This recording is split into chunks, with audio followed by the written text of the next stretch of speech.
Are you better than a lizard? Our politicians don't seem to think so, but this is what God encourages us to be. Researchers tell us that the amygdala is the primitive part of the human brain that we share with all other vertebrates. Sometimes it's called the reptilian brain because that's pretty much the only brain that reptiles like lizards have. This amygdala or reptilian brain is dedicated to our survival and our basic needs.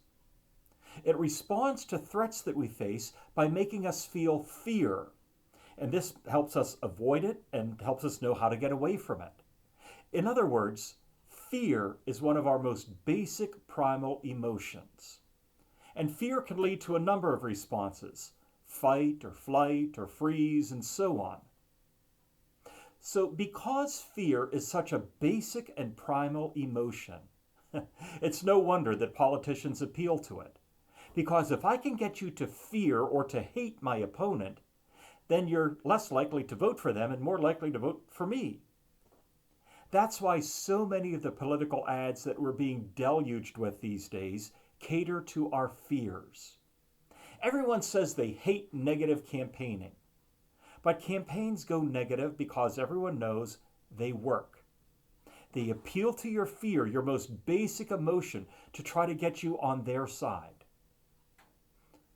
And I suppose we could stay there if we want.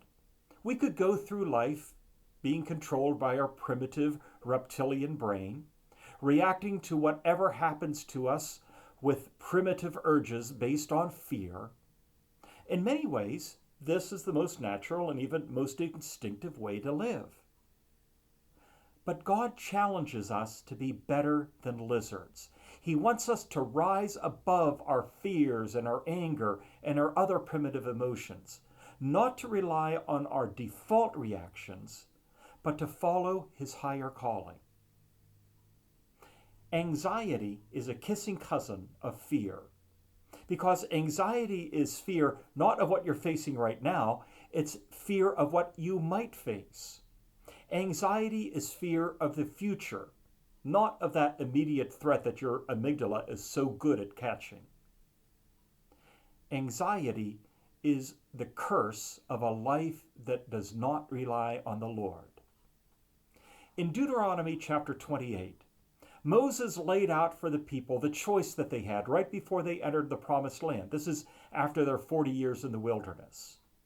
In Deuteronomy chapter 28, he tells them, you can obey God and be blessed, and he tells them what the blessings will be, or you can disobey God and be cursed.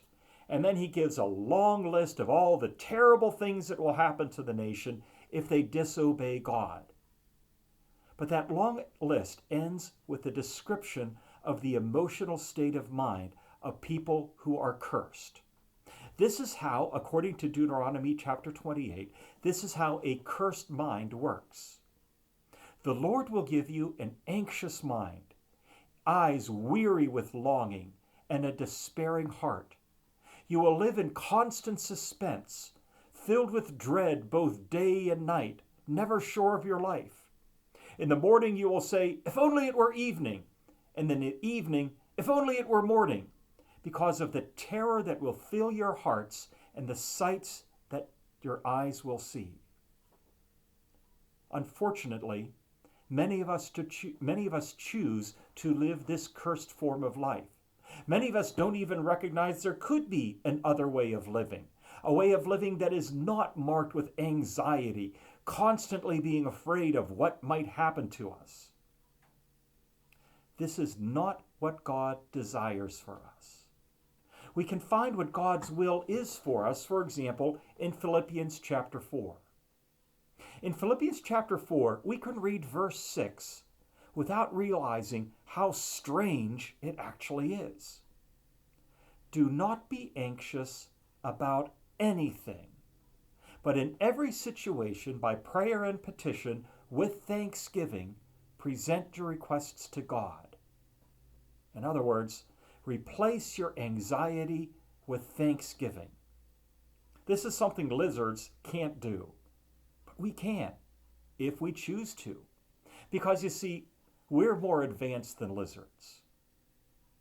Jesus said something similar in his Sermon on the Mount when he tells us, do not worry about your life, what you'll eat or drink, or about your body, what you'll wear.